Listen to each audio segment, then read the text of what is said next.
स्वागत है आप सभी का हमारे यूट्यूब चैनल पर। आज हम फिर से एक नया वीडियो लेकर आप सभी लोगों के सामने हाजिर हैं। आज का हमारा वीडियो क्लास 11th के लिए मोस्ट इम्पॉर्टेंट होगा, क्योंकि आज की वीडियो में हम क्लास 11th का भूगोल का पेपर लेकर के आए हैं। एनुअल एग्जामिनेशन 2023 जो हाल ही में एग्ज़ाम हुए थे, 2023 में एनुअल एग्ज़ाम हुए थे क्लास 11th के, उसका है यहाँ पे भूगोल का पेपर। आज हम यहाँ पे जानेंगे कि किस तरह का पेपर जो है आया था 2023 में। इससे आप अंदाज़ा लगा सकते हैं कि जो क्वेश्चन है वो किस तरह से पूछे जा सकते हैं। तो चलिए शुरुआत कर लेते हैं। यहाँ पे जो आपका पेपर है वो 70 मार्क्स का है। यहाँ पे पूर्णांक 70 यहाँ पे लिखा हुआ है 70, और टाइम है 3 घंटे का। और उसके बाद हम यहाँ पे पेपर को देखने का प्रयास करते हैं। पहले यहाँ पे निर्देश दिए गए हैं, आपको सबसे पहले जो है इन निर्देशों को पढ़ना है। यहाँ इसी के आधार पर आप जो है प्रश्नों के आंसर करेंगे। देखिए यहाँ पे निर्देश आपको दिए गए हैं, इसमें पूरे जो क्वेश्चन यहाँ पे पेपर में दिए गए हैं, इन सभी प्रश्नों के बारे में यहाँ पे डिटेल से आपको बताया गया है कि किस प्रश्न में जो है आप किस शब्द कितने होने चाहिए, और साथ ही अंक कितने हैं, प्रत्येक प्रश्न के अंक कितने हैं, यहाँ पे डिटेल में दिया गया है। इसको आप एक बार अच्छे से देख लीजिएगा। हालांकि ये चीज़ें जो हैं चेंज होती रहती हैं। यहाँ पे जिस प्रश्नों का जो तरीका है यहाँ पे दिया गया है, ये चेंज होते रहते हैं, लेकिन आप अनुमान लगा सकते हैं कि प्रश्न जो है किस प्रकार से पूछे जा सकते हैं। और इसमें से कई सारे क्वेश्चन ऐसे होंगे जो आपके लिए मोस्ट इम्पॉर्टेंट होंगे, क्योंकि ऐसे प्रश्न जो कुछ प्रश्न ऐसे होते हैं जो कई बार जो है पूछे जाते हैं। तो चलिए शुरुआत कर लेते हैं। हम प्रश्न नंबर 1 से यहाँ पे देखेंगे। प्रश्न नंबर 1 यहाँ पे हमारा है, निम्नलिखित बहुविकल्पीय प्रश्न 1 से लेकर 3 तक के लिए प्रत्येक प्रश्न के सही विकल्पों का चुनाव कीजिए। यहाँ पे बहुविकल्पीय प्रश्न दिए गए हैं, यानी कि इनमें से आपको किसी एक सही विकल्प का चयन करना है। आपको 4 विकल्प यहाँ पे दिए गए हैं, इनमें से क्या करना है, आपको सही विकल्प का चयन करना है। प्रश्न संख्या 1 से 3 तक बहुविकल्पीय प्रश्न है। चलिए क देख लेते हैं। यहाँ पे क क्या है, निम्नलिखित में से किस लक्षण को भौतिक लक्षण कहा जा सकता है। यहाँ पे 4 विकल्प आपके सामने हैं, इनमें से आपको किसी एक सही विकल्प का चयन करना है। अ है यहाँ पे पतन, ब है सड़क, स है मैदान, और द है यहाँ पे जल उद्यान। भौतिक लक्षण जो है किसको कहा जा सकता है, भौतिक यानी कि प्राकृतिक लक्षण किसको कहा जा सकता है, ये क है। चलिए आगे देखेंगे अगला वाला।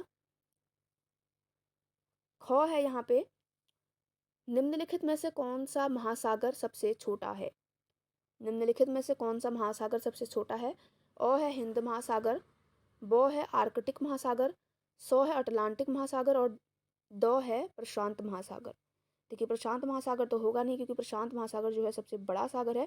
तो आपको बताना है इनमें से सबसे छोटा सागर कौन सा है, छोटा महासागर। चलिए अगला हम यहाँ पे देखेंगे ग। ग है, निम्नलिखित में से वह कौन सी प्रक्रिया है जिसके द्वारा जल द्रव से गैस में बदल जाता है। किस प्रक्रिया में जल द्रव अवस्था से गैस अवस्था में बदल जाता है। संघनन, अ है यहाँ पे संघनन, ब है वाष्पीकरण, स है वाष्पोत्सर्जन, और द है अवक्षेपण। ये आपका ग है। उसके बाद है घ। वायु दाब को मापने के लिए किस यंत्र का प्रयोग किया जाता है। ये भी मोस्ट इंपॉर्टेंट क्वेश्चन है। वायु दाब को मापने के लिए किस यंत्र का प्रयोग किया जाता है। अ है बैरोमीटर, ब है थर्मोग्राफ, स है सिस्मोग्राफ, और द है कंपास। वायु दाब को किस यंत्र के द्वारा मापा जाता है। ये प्रश्न काफ़ी अच्छे यहाँ पे पूछे गए हैं। उसके बाद है ड। मृदा का सर्वाधिक व्यापक और सर्वाधिक उपजाऊ प्रकार कौन सा है। मोस्ट इम्पॉर्टेंट है ये भी। अ विकल्प है यहाँ पे जलोढ़ मृदा, ब है काली मृदा, स है लैटेराइट मृदा, और ड है वन मृदा। सर्वाधिक व्यापक यानी कि सर्वाधिक विस्तार वाला और सर्वाधिक उपजाऊ प्रकार कौन सा है मृदा का। यहाँ पे जलोढ़ मृदा जो है सही विकल्प आपका होगा। उसके बाद है चौ। पृथ्वी के भूवैज्ञानिक कालक्रम इतिहास के किस कल्प में डायनासोर जीवित थे। पृथ्वी के भूवैज्ञानिक कालक्रम इतिहास के किस कल्प में जो है डायनासोर जीवित थे। अ विकल्प है यहाँ पे कार्बोनिफेरस, ब है कैम्ब्रियन, स है जुरेसिक, और द है परमियन। चलिए आगे देखते हैं छ वाला।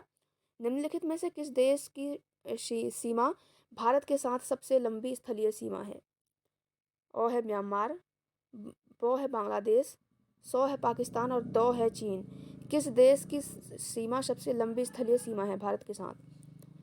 चलिए आगे देखते हैं। ये मोस्ट इंपॉर्टेंट क्वेश्चन थे सभी। बहुविकल्पीय प्रश्न है ये। देखिए हर बार ऐसा नहीं होता है कि बहुविकल्पीय प्रश्न ही आए, क्योंकि कभी कभी क्या होता है कि 1 से 10 तक के जो क्वेश्चन होते हैं वो एक एक नंबर के होते हैं, लेकिन यहाँ पे बहुविकल्पित दिए गए हैं। ये जो है चेंज होता रहता है, लेकिन क्वेश्चन जो है ये मोस्ट इंपॉर्टेंट है, कभी भी पूछे जा सकते हैं। उसके बाद अगला देखते हैं। जौ है यहाँ पे निम्नलिखित में से कौन सा अलकनंदा व भागीरथी का संगम स्थल है। मोस्ट इंपॉर्टेंट है, ये कई बार पूछा जाता है। अलकनंदा और भागीरथी का संगम स्थल कहाँ पे है? विष्णुप्रयाग, रुद्रप्रयाग, कर्णप्रयाग या फिर देवप्रयाग। ये मोस्ट इंपॉर्टेंट क्वेश्चन है, कई बार पूछा जाता है कि अलकनंदा और भागीरथी का संगम कहाँ पे है। तो ये कहाँ पे है? देवप्रयाग। देवप्रयाग यहाँ पे बिल्कुल सही आंसर होगा। चलिए अगला देखते हैं। प्रश्न नंबर 1 यहाँ पे कंप्लीट हो चुका है। अब यहाँ पे हम देखेंगे दूसरा, उत्तराखंड के 2 राष्ट्रीय उद्यानों के नाम। उत्तराखंड राज्य के बारे में यहाँ पे है, 2 राष्ट्रीय उद्यानों के नाम बताने हैं आपको। तीसरा प्रश्न है यहाँ पे, लू किसे कहते हैं। ये काफ़ी मोस्ट इंपॉर्टेंट क्वेश्चन यहाँ पे आ रहे हैं, कई बार जो है दोहराए जाते हैं। उसके बाद है, समुद्री जल की लवणता क्या है। समुद्री जल की लवणता क्या है। उसके बाद है अगला प्रश्न नंबर 5, वायुमंडल से आप क्या समझते हैं। वायुमंडल से आप क्या समझते हैं। उसके बाद छठा क्वेश्चन है, ग्रीन हाउस गैसों के नाम लिखिए। सातवां यहाँ पे देखें तो खादर और बांगर में अंतर लिखिए। खादर और बांगर, ये वाला प्रश्न जो है मोस्ट इम्पॉर्टेंट है, ये कई बार पूछा जाता है। खादर और बांगर में अंतर लिखिए, या फिर ये पूछा जाता है कि खादर और बांगर क्या हैं। देखिए मोस्ट इम्पॉर्टेंट है, आपसे पूछा जा सकता है, कई बार जो है पूछा जाता है, चाहे वो एनुअल एग्जाम हो चाहे अर्धवार्षिक हो, जो भी हो। तो ये मोस्ट इंपॉर्टेंट क्वेश्चन है, कभी भी पूछा जा सकता है, कई बार दोहराया गया है। उसके बाद है, ज्वार भाटा क्या है, स्पष्ट कीजिए। ये भी मोस्ट इंपॉर्टेंट है, ज्वार भाटा क्या है, ये भी कई बार पूछा जाता है। उसके बाद 9वां प्रश्न है आपको, पृथ्वी को नीला ग्रह क्यों कहते हैं। ये भी मोस्ट इंपॉर्टेंट है। यहाँ पे प्रश्न जो है काफ़ी मोस्ट इंपॉर्टेंट है, कई बार ये प्रश्न दोहराए जाते हैं। अगर आप प्रीवियस ईयर के अलग जो क्वेश्चन पेपर हैं उनको देखें तो उनमें भी ये प्रश्न जो है आपको मिल सकते हैं। उसके बाद है, रिंग ऑफ फायर से आप क्या समझते हैं। रिंग ऑफ फायर से आप क्या समझते हैं। प्रश्न नंबर 11 है यहाँ पे, भारत के पश्चिमी तटीय मैदान में कोई डेल्टा क्यों नहीं है। भारत के पश्चिमी तटीय मैदान में कोई डेल्टा क्यों नहीं है। उसके बाद है आगे, खाद्य जाल से आप क्या समझते हैं, उदाहरण सहित लिखिए।